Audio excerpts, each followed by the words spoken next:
Back here with the last problem here. So we did do a solution set where there was infinite solutions. This is a no solution, and now we're going to take a look at this last one, and we are going to multiply and do our distributive property. 8 times x is 8x. 8 times negative 3 is negative 24.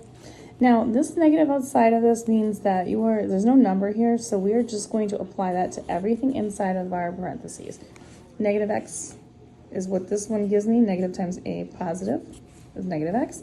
Negative outside of this, negative 1 essentially is what that is, times a negative 3 is a positive 3. And then it's equal to 0.7.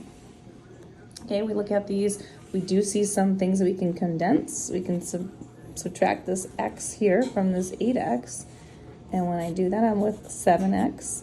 And then I have this negative 24 and a positive 3. And I can combine those two together and I can get a negative 21. And then what you should notice here in this kind of scenario, both of these problems, the x's were exactly the same on both of them. And so when you have x being the same on both sides, that means that they're going to end up canceling each other out. So you just look at the constants. Now in this case, you see that there's x only on one side. So immediately this is going to tell me that there's going to be one solution to this problem. So this is going to be what's called a consistent classification. And it's going to be a one solution problem. And we're going to find out what that one solution is in 1 second. So we are going to take a look. We have that 0.7 and we do want to get that 21 added to it. So when I do that, you've got 0.7 plus 21 is going to be 21.7.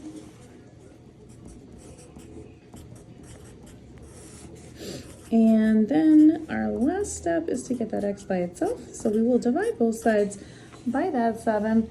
And when I do 21 divided by 7, I'm going to end up with an answer of 3.1. So x equals 3.1. And so in this scenario, as you can see, there is only one answer there that will fit this equation. And so x equals 3.1. If you'd like more questions like this, you can find them on my YouTube channel, Algebra. Check them out under the number of solutions section.